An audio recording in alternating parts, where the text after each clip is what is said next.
하나님 말씀은 아모스서 8장 11절부터 14절 말씀까지입니다. 제가 봉독합니다. 주 여호와께서 가라사대 보라 날이 이를지라 내가 기근을 땅에 보내리니 양식이 없어 주림이 아니며 물이 없어 가람이 아니요 여호와의 말씀을 듣지 못한 기갈이라. 사람이 이 바다에서 저 바다까지 북에서 동까지 비틀거리며 여호와의 말씀을 구하려고 달려 왕래하되 얻지 못하리니 그날에 아름다운 처녀와 젊은 남자가 다 갈아여 피곤하리라. 무릇 사마리아의 죄된 우상을 가리켜 맹세하여 이르기를 다나 내 신의 생존을 가리켜 맹세하노라 하거나 브엘세바에 위하는 것의 생존을 가리켜 맹세하노라 하는 사람은 엎드려지고 다시 일어나지 못하리라. 아멘. 심판의 근본적 원인과 실상이라는 제목으로 말씀 듣겠습니다.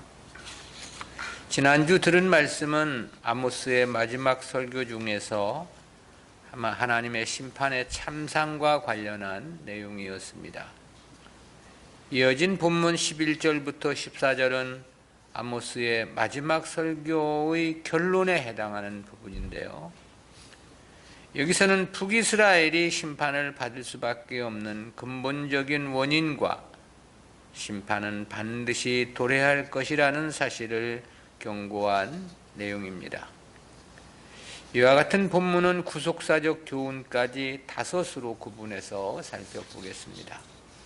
첫 번째는 심판의 근본적인 원인입니다. 11절입니다. 주 여호와께서 가라사대 보라 날이 이를지라 내가 기근을 땅에 보내리니 양식이 없어 주림이 아니며 물이 없어 가람이 아니요 여호와의 말씀을 듣지 못한 기갈이라. 한글 개역 성경은 주 여호와께서 가라사대라는 문장을 본절 서두에 번역을 했습니다. 그런데 원문에는 보라 날이 이를지라라는 문장의 맨 앞에 배열이 되었습니다. 11절의 서두를 보라라는 의미의 감탄사로 시작을 한 것은 청중의 관심을 집중시키기 위한 목적입니다. 그리고 날이 이를지라에서 이를지라로 번역된 히브리어 빠임은 분사형인데요. 히브리어의 분사형은 과거, 현재, 미래의 의미를 모두 가지고 있습니다. 그렇지만 본문처럼 감탄사와 함께 사용된 경우 모두 미래적인 뜻을 나타냅니다.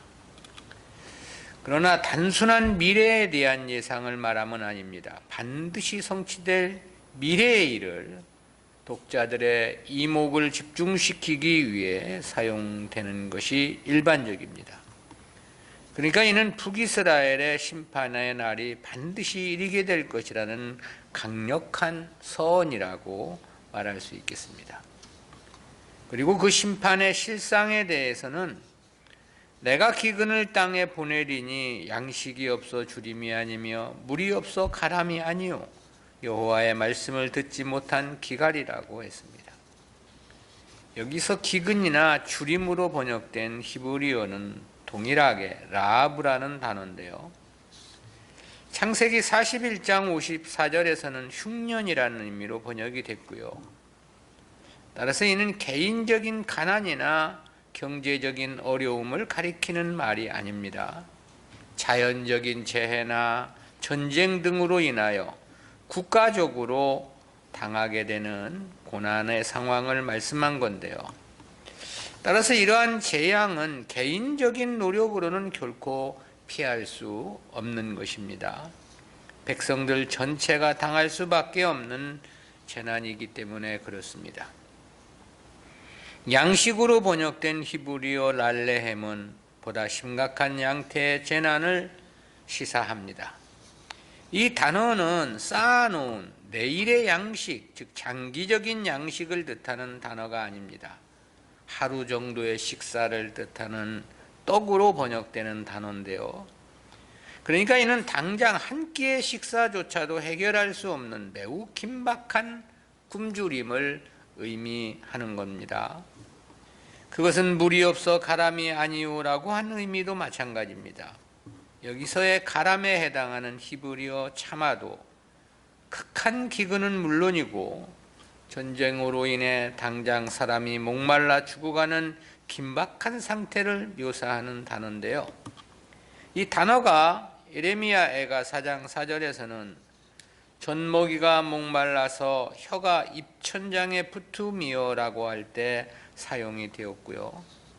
호세아 2장 3절에서는 저로 광야같이 되게 하며 마른 땅같이 되게 하며 목말라 죽게 할 것이며 라고 한 문장에서도 사용이 됐습니다.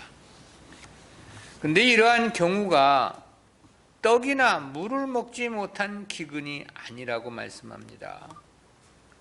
물론 이는 심판을 직면하게 될 때 이스라엘 백성들에게 굶주림과 갈증이 없을 것이라는 그런 의미는 아니고요. 이는 하나님의 심판의 근본적 원인을 말씀하고 있는 것입니다. 실제 이 당시는 북이스라엘이 역사 이래 가장 번성한 황금기였다고 그랬죠.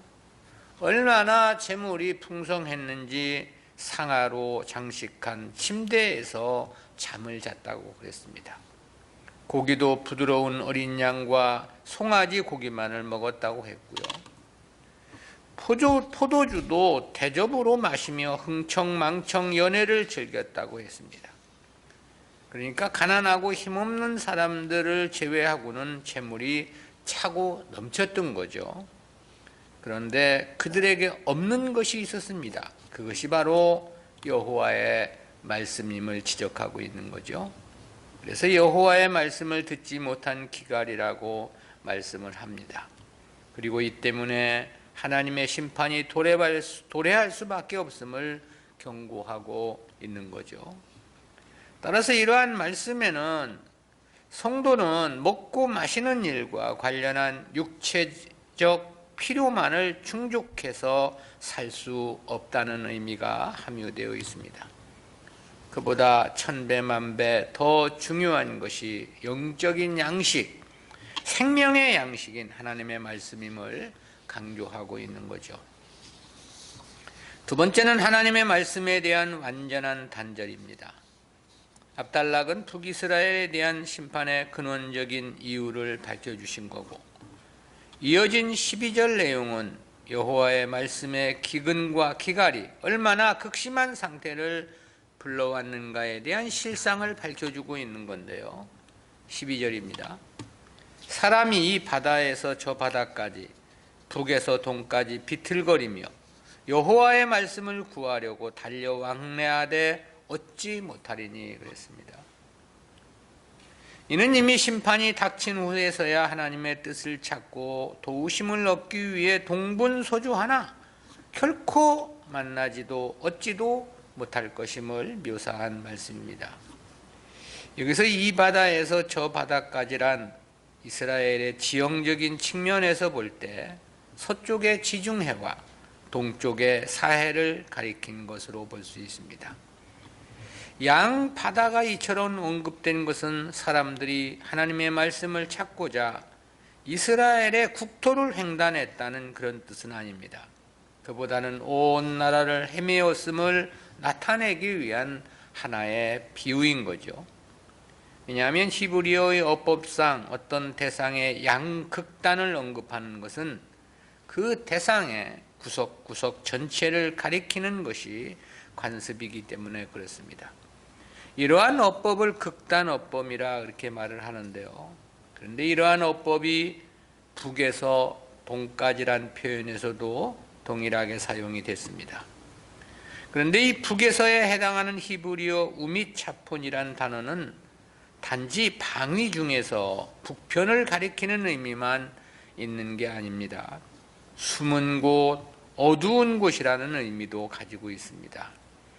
또한 이에 반대되는 동까지로 번역된 히브리어 미즈라흐라는 단어도 동쪽이라는 의미만 있는 게 아닙니다.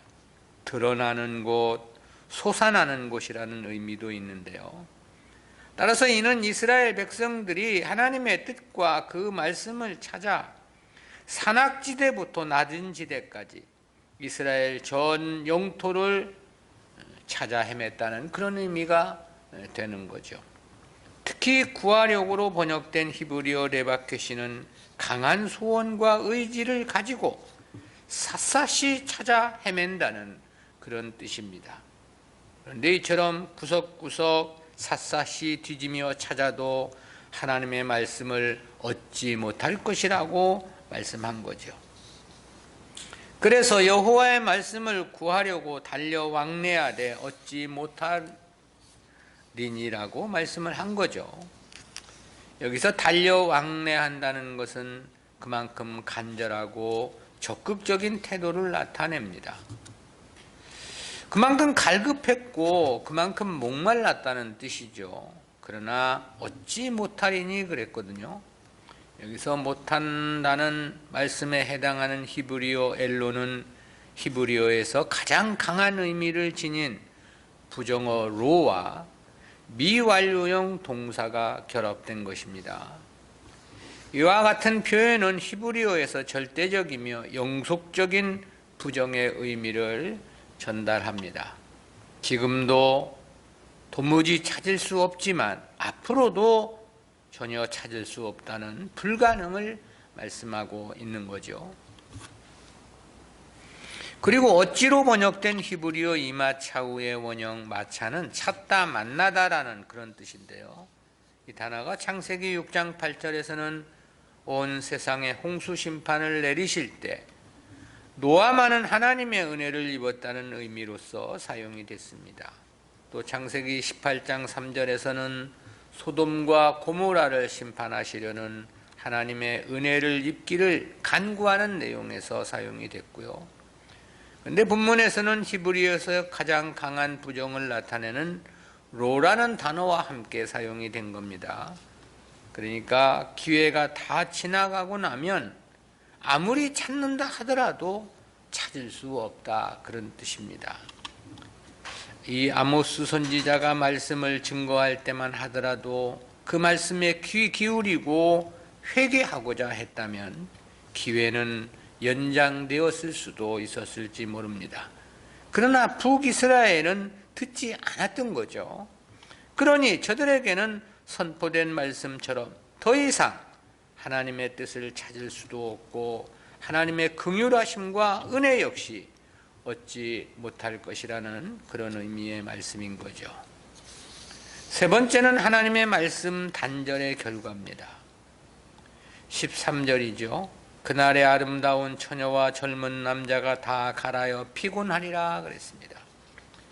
말씀의 기갈과 말씀의 단절로 인한 절망적 상황을 아름다운 처녀와 젊은 남자를 대상으로 비유하신 말씀입니다. 이중 젊은 남자로 번역된 히브리어 외함바 후림이라는 단어는 직역하면 한글 개역성경의 번역처럼 젊은 남자입니다. 즉 어떤 신체 장애나 질병이 없이 군대에 갈 수 있는 젊은 청년을 가리키는데 주로 사용되는 단어입니다. 근데 이 단어의 원형 빠르라는 단어는 선택하다라는 의미가 있습니다. 따라서 이를 감안하면 모든 이들 중에 특별히 선택될 만큼 건강한 청년을 지칭한 표현이라고 말할 수 있겠습니다. 따라서 본문은 아름답고 건장한 남녀를 강조한 것인데요. 그리고 이는 말씀의 단절과 기갈로 인해 마지막으로 맞게 되는 하나님의 심판이 남녀노소를 불문하고 모두에게 임할 것이라는 상징적 표현입니다. 본래 전쟁이나 어떠한 재앙이 있을 때 가장 고통을 당하는 사람들은 노약자들이죠. 병든 자들. 이들은 적들의 대항도 못하고 속수무책 당할 수밖에 없기 때문에 그런데요. 그런데 본문에서는 오히려 아름답고 건강한 젊은 남녀가 당하는 곤비함을 말씀한 겁니다. 젊고 건장한 사람들이 피할 수 없는 환난이라면 노약자들은 더 이상 말할 것이 없는 거죠. 따라서 이는 북이스라엘 전체가 하나님의 심판의 대상이 될 것이라는 의미의 비유가 되는 겁니다. 한마디로 말씀의 단절은 남녀노소를 불문하고 모두가 파멸할 수밖에 없다는 의미입니다. 네 번째는 백음 사상에 대한 심판 경고인데요. 앞선 11절부터 13절은 심판날에 있을 말씀의 단절과 그로 인한 결과에 대한 보도였습니다. 이어진 마지막 설교 마지막 단락은 북이스라엘에 성행하던 우상숭배와 관련한 내용인데요. 14절이죠. 무릇 사마리아의 죄된 우상을 가리켜 맹세하여 이르기를 다나 내 신의 생존을 가리켜 맹세하노라 하거나 브엘세바에 위하는 것의 생존을 가리켜 맹세하노라 하는 사람은 엎드려지고 다시 일어나지 못하리라. 아모스의 마지막 설교의 결론에서 우상 숭배를 지적했다는 것은 말씀의 기갈의 원인이 무엇이었음을 지적한 것이라고 말할 수 있겠습니다. 그리고 저들의 하나님과의 단절은 백음 사상, 즉 세상과 돈을 최고의 가치로 알고 살아가는 이와 같은 세속적 욕심 때문이었음을 뜻합니다. 왜냐하면 우상 섬김은 언제나 세상 것이 그 최종 목적이며 목표이기 때문에 그렇습니다. 그런데 여기서 죄된 우상으로 번역된 히브리어 아시마는 죄, 허물, 범죄라는 뜻을 나타내는데요. 그 우상을 섬기는 것 자체가 죄라는 그런 뜻입니다. 즉 세상 것을 사랑하고 추구하는 것에 대해 하나님께서 얼마나 싫어하시는가를 강조한 말씀입니다. 그래서 바울도 그런 말을 했지 않습니까? 디모데전서 6장 10절입니다.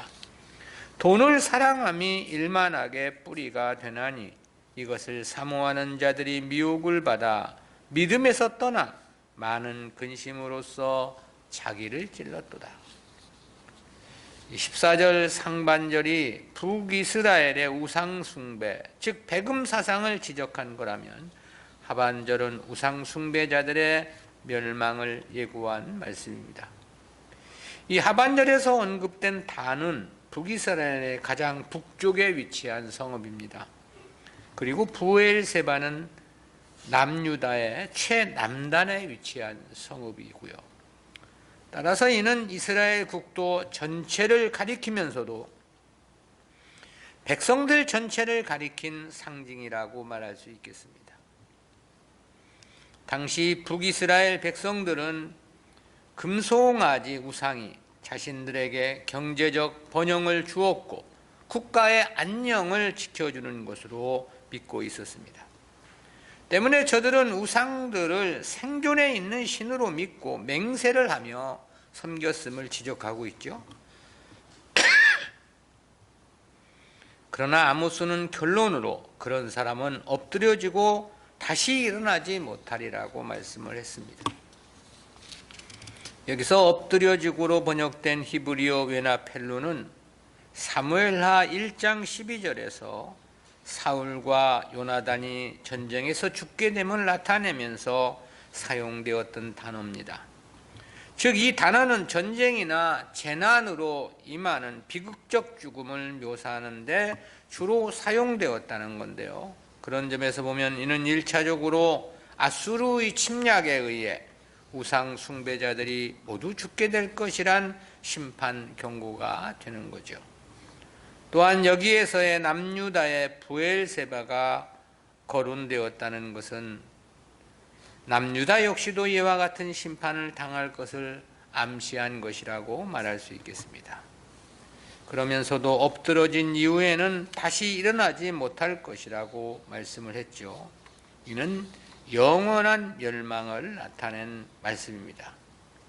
실제 이 당시 북이스라엘은 아수르의 침공으로 수많은 사람들이 죽었고 더러 살아 포로되어 간 사람들도 있었지만 그들 역시 회복의 기회는 없었습니다. 모두가 이방 땅에서 굴욕적인 삶을 살다가 비극적인 죽음을 맞았기 때문입니다. 하나님 말씀의 온전한 성취라고 말할 수 있겠습니다. 우리는 이 같은 말씀에서 세 가지 구속사적인 교훈을 생각해 봅니다. 첫 번째는 말씀의 단절은 모든 은혜의 단절이라는 그런 교훈입니다. 그것은 심판의 원인으로 여호와의 말씀을 듣지 못한 기갈을 말씀하면서 생각해 보는 교훈입니다. 아모스는 압달락 9절에서 그날에 내가 해로 대낮에 지게 하여 백주의 땅을 캄캄케 하며 라고 말했습니다. 10절 상반절에서는 너희 절기를 애통으로 너희 모든 노래를 애곡으로 변하며 그랬고요. 10절 중반절에서는 모든 사람으로 굵은 배로 허리를 동이게 하며 모든 머리를 대머리 되게 하며 독자의 죽음을 인하여 애통하듯 하게 하며 그랬습니다. 그리고 하반절에서는 그 결국으로 곤고한 날과 같게 하리라 그랬는데요. 그야말로 가장 참담한 비극이고 슬픔이 될 것을 말씀하신 것입니다. 근데 본달락 11절에서는 보라 날이 이를지라 내가 기근을 땅에 보내리니라는 하나님의 말씀을 대언한 거죠. 그리고 이어서는 그 기근이 양식이 없어 주림이 아니며 물이 없이 가람이 아니요 여호와의 말씀을 듣지 못한 기갈이라고 말씀했습니다. 이는 그 시대 북이스라엘의 영적 상태를 지적한 말씀이죠. 아울러 이는 북이스라엘이 하나님의 심판을 받게 되는 결정적인 원인임을 표명한 겁니다. 즉 앞서 선포된 심판의 원인이 하나님의 말씀의 부재에서 비롯된 것이라는 그러한 의미가 되는 거죠. 따라서 말씀의 부재, 말씀의 단절은 모든 하나님의 은혜의 단절이라고 말할 수밖에 없습니다. 그것은 하나님의 모든 은혜는 오직 말씀과의 관계에서 이루어지는 것이기 때문에 그렇습니다. 성도가 하나님의 말씀을 심히 중요하게 생각해야 하는 이유가 여기에 있죠. 무엇보다 하나님 말씀을 보배처럼 생각해야 합니다. 그리고 보다 바르게 깨닫기를 간절히 소망해야 하는 거고요. 무엇을 보았다는 것이 중요하지 않습니다. 무엇을 체험했다는 것 역시 아무것도 아닌 것입니다. 자신의 현재 상황도 그렇게 중요치 않습니다. 가장 중요한 것이 하나님의 말씀인 거죠. 말씀에 대한 바른 알미 없다면 그 인생은 희망이 없는 까닭입니다. 따라서 성도는 말씀에 대한 보다 깊은 깨달음을 위해 최선을 다해야 합니다. 보다 폭넓은 알물 위해 혼신의 힘을 기울여야 하는 거죠.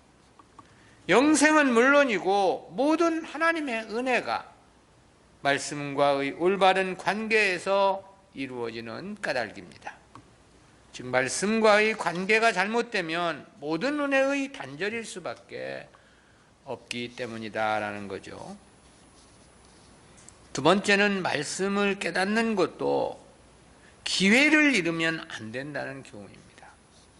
그것은 북이스라엘 백성들이 여호와의 말씀을 찾으려고 했지만 찾을 수 없었다는 말씀에 함유되어 있는 교훈입니다. 북이스라엘의 심판의 결정적인 원인이 말씀의 부재, 말씀의 기갈 때문이라고 그랬죠. 그런데 12절 상반절에서는 사람이 이 바다에서 저 바다까지 북에서 동까지 비틀거리며 찾아 헤매도 얻지 못할 것이라고 말씀합니다. 하반절에서는 여호와의 말씀을 구하려고 달려 왕래해도 얻지 못할 것을 말씀했고요. 기록된 말씀에서 보면 그야말로 말씀을 찾기 위한 간절함이 엿보이지 않습니까? 이 바다에서 저 바다, 북에서 동까지 비틀거리며 찾았다는 표현이 그렇습니다. 바른 깨달음을 위한 힘을 다한 노력이 느껴집니다. 여호와의 말씀을 구하려고 달려 왕래했다는 의미가 그렇습니다. 그럼에도 왜 저들은 말씀을 얻지 못했는가? 주님은 그렇게 말씀하신 바 있죠. 마태복음 7장 7절입니다. 구하라, 그러면 너희에게 주실 것이요. 찾으라, 그러면 찾을 것이요. 문을 두드리라, 그러면 너희에게 열릴 것이니. 이는 세상 것이나 육신의 것을 구하고 찾으라는 뜻이 아닙니다. 하나님의 나라와 그의 의, 즉 하나님의 말씀을 가리켜 하신 말씀이죠. 근데 이 말씀에서 보면 구하면 주신다고 하셨거든요. 찾으면 찾아질 것이라고 하셨거든요. 문을 두드리면 반드시 열릴 것을 약속해 주신 겁니다. 그렇다면 왜 이 시대 북이스라엘이 이토록 하나님의 뜻을 찾으려는 마음이 간절했음에도 불구하고 왜 찾지 못했느냐는 것이죠. 왜 말씀을 얻고자 그렇게 다름질치며 동분서주함에도 얻지 못했느냐라는 거죠. 그 근본적인 이유는 매우 간단합니다. 기회가 다 지나갔기 때문이라는 사실입니다. 그러니까 말씀을 깨닫는 것도 기회가 있다는 거고, 주어진 기회를 잃게 되면 아무리 원한다 하더라도 안 된다는 거죠. 이러한 경우를 성경에서 찾아보면 사울 왕을 생각해 볼 수 있겠는데요. 사무엘상 28장에는 사울이 신접한 여인을 찾아간 사건을 보도해 주고 있습니다. 저는 사무엘이 죽자 이스라엘의 종교 개혁을 위해서 그 땅에서 신접한 자들을 모두 내어 쫓았다고 했습니다.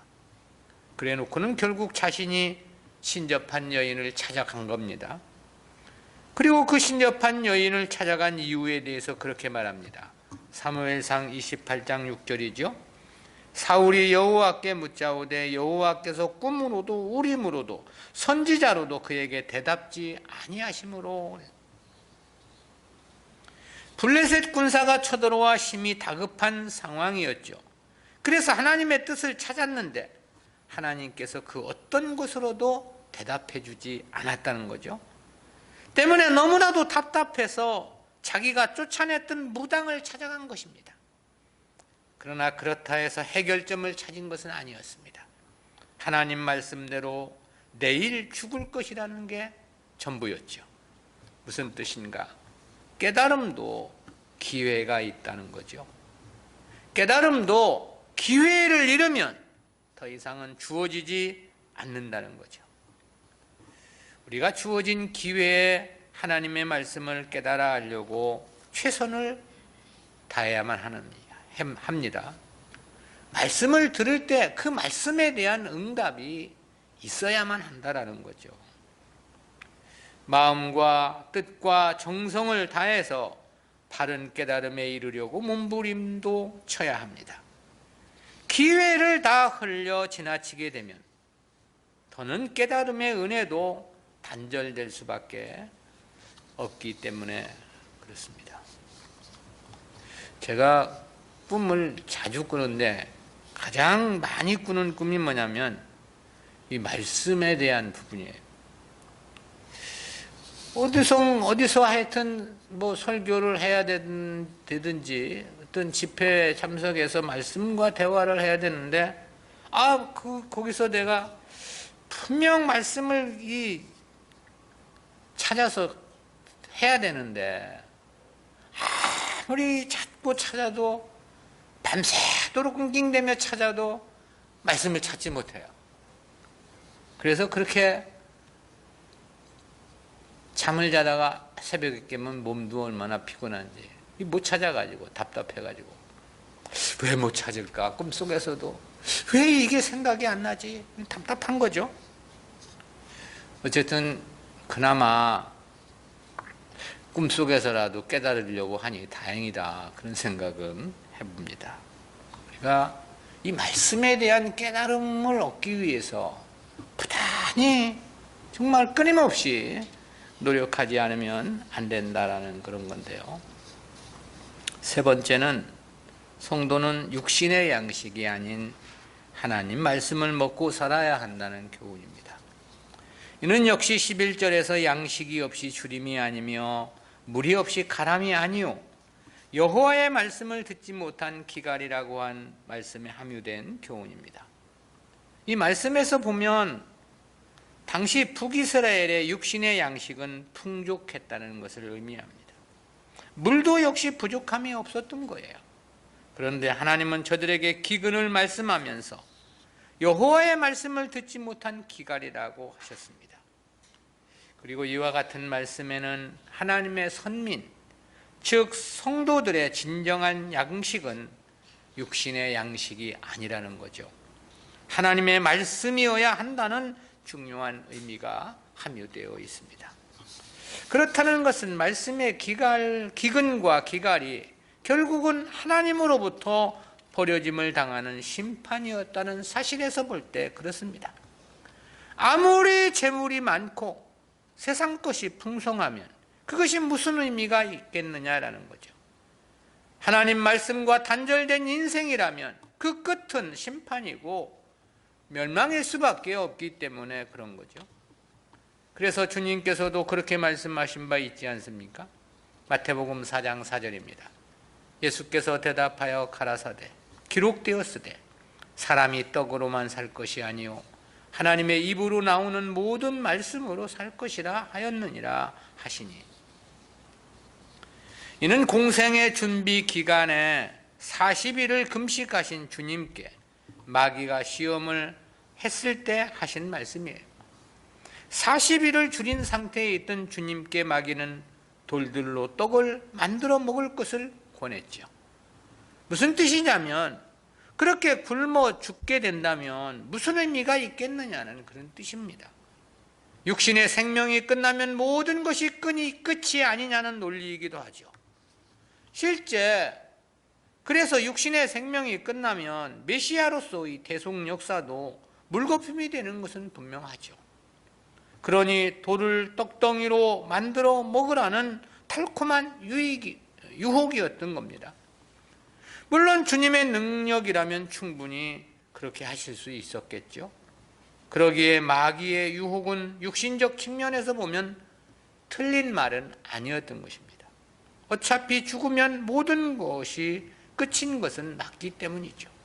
그런데 주님은 그런 마귀의 유혹에 사람이 떡으로만 살 것이 아니고 하나님의 입으로 나오는 모든 말씀으로 살아야 함을 말씀했습니다. 이는 신명기 8장 3절을 인용하신 답변이었는데요. 신명기 8장 3절은 모세가 출애굽한 이스라엘이 광야 생활을 할 때 백성들을 향해서 했던 말입니다. 당시 대략 200만에 해당하는 대민족이 광야에서 살아간다는 것은 인간의 생각으로는 도저히 불가능한 일이었습니다. 실제 사람의 상식에서는 맞지 않는 일이었던 거죠. 왜냐하면 광야는 양식은 물론이고 물조차도 구할 수 없는 곳이었기 때문입니다. 또한 낮에는 더위와 밤에는 추위 때문에 단 며칠을 견딘다는 것도 어려운 문제였습니다. 그러나 모세는 하나님 말씀에 순종하기만 하면 그 광야라 하더라도 충분히 살아갈 수 있는 길이 있다는 의미에서 이런 말을 했던 거예요. 실제 하나님은 낮에는 구름기둥, 밤에는 불기둥으로 저들을 보호해 주셨습니다. 또 양식은 날마다 하늘에서 만나를 내려 해결해 주셨죠. 물은 바위를 터쳐 폭포수처럼 쏟아내 주심으로써 저들에게 부족함이 없게 하셨습니다. 그뿐만이 아닙니다. 그 40년 입었던 옷도 헤어지지 않았다고 그랬어요. 신발도 닳지 않아 발이 부르지 않았다고 말씀하죠. 그렇기에 모세는 광야 생활을 그렇게 회고합니다. 신명기 2장 7절입니다. 내 하나님 여호와가 너의 하는 모든 일에 내게 복을 주고 내가 이 큰 광야에 두루 행함을 알고 네 하나님 여호와가 이 40년 동안을 너와 함께하였으므로 네게 부족함이 없었느니라. 즉 40년 광야 생활이 전혀 부족한 것이 없었다라는 거죠. 그러니까 이스라엘의 40년 광야 생활은 육신의 양식을 먹고 산 것이 아니었습니다. 하나님의 말씀을 먹고 산 것이나 다름이 없었던 것이죠. 왜냐하면 광야란 도저히 사람이 살아갈 수 있는 곳이 아니었기 때문입니다. 다만 하나님의 말씀을 따라 순종을 한 것인데, 순종을 하고 보니까 40년 그 광야 생활이 전혀 부족함이 없었기 때문이었던 것이죠. 이처럼 성도는 사람의 상식이나 자연의 원리를 따라 살아가는 사람들이 아닙니다. 오직 하나님 말씀 순종으로만 살아야 하는 운명인 것이죠. 그 길이 자기 생각에 이해가 되지 않는다 하더라도 말씀에 아멘 해야 합니다. 자기 상식에 도저히 용납이 안 되어도 말씀에는 순종해야 하는 것입니다. 그 길이 망할 것 같고 죽을 것 같은 생각이라 하더라도 말씀대로 우리는 살아야만 하는 것입니다. 이해가 안 되고 용납이 안 되고 망하고 죽을 것 같은 생각이라 하더라도 그것은 자기 생각일 뿐인 거죠.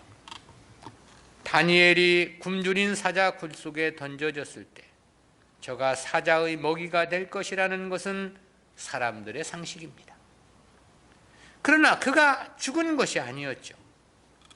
사드락 메삭 아벳느고가 쇠를 녹여내는 용광로 속에 던져졌을 때 저가 불에 태워 죽을 것이라는 것은 과학의 원리이고 사람의 상식이죠. 그러나 저는 머리카락 하나 그슬리지 않았다고 말씀합니다. 극한 기근의 마지막 먹고 죽을 한 움큼의 밀가루뿐이었던 사르밧 과부가 아니었습니까? 그런 그가 그 한 움큼의 밀가루를 엘리야를 위해 내어놓았다는 것은 그야말로 죽음뿐인 거죠. 그것이 바로 인간의 상식입니다. 그러나 말씀 순종의 길에 먹어도 또 먹어도 다시 채워지는 신기한 밀가루통에 은혜가 있었음을 성경은 말씀해주고 있죠. 때문에 성도는 육신의 원리로 사는 것이 아닙니다. 인간의 상식을 따라 살아가는 것도 아닌 것입니다. 즉 세상 원리로 사는 것이 아니다라는 거죠. 하나님 말씀대로 살아야 하는 것입니다. 그것이 믿음인 거죠. 다시 말하면 성도는 떡으로 사는 게 아니다라는 거, 하나님의 말씀을 먹고 사는 길이다라는 것이죠. 그래서 주님께서도 그렇게 말씀하신 바 있습니다. 요한복음 6장 27절입니다. 썩는 양식을 위하여 일하지 말고 영생하도록 있는 양식을 위하여 하라. 이 양식은 인자가 너희에게 주리니 인자는 아버지 하나님의 인치신 자니라. 믿음이란 바랄 것을 바라는 게 믿음이 아니고 바랄 수 없는 것을 바라는 것이 믿음입니다. 하나님의 말씀이 그렇다 하면 그것을 바라고 소망하고 믿고 살아가는 것, 그것이 곧 진정한 성도의 삶이다라는 기도하겠습니다. 사랑의 하나님 은혜를 감사합니다. 오늘도 주님께서 주신 귀한 말씀을 통해서 우리가 어떠한 것을 더 중시 여기며 살아가야 하는가를 깨닫게 해주심 진실로 감사합니다. 말씀의 단절은 모든 은혜의 단절이라고 하는 고귀한 진리 깨닫게 해주심 감사하고, 말씀을 깨닫는 것도 기회를 잃으면 안 된다는 소중한 교훈도 깨닫게 해주신 감사합니다. 아울러 성도는 육신의 양식을 먹고 사는 게 아니라 하나님의 말씀을 먹고 살아야 한다는 귀한 교훈도 허락해 주심 진실로 감사합니다. 믿음이란 바랄 것을 바라는 게 아니라 바랄 수 없는 것을 바라고 믿고 살아가는 것이라는 말씀 속에서 우리가 어떻게 하나님의 말씀을 신뢰하고 그 말씀을 따라 순종으로 살아가야 하는가를 깨닫게 하시고 결단케 해주심 진실로 감사합니다. 늘 하나님의 말씀이 우리의 삶의 기준이 되고 또한 그 말씀을 따라 순종으로 살아가는 삶이 우리의 삶의 목표가 될 수 있도록 주여 인도해 주시고 축복해 주옵소서. 감사드리옵고 예수님의 이름으로 기도드리옵나이다. 아멘.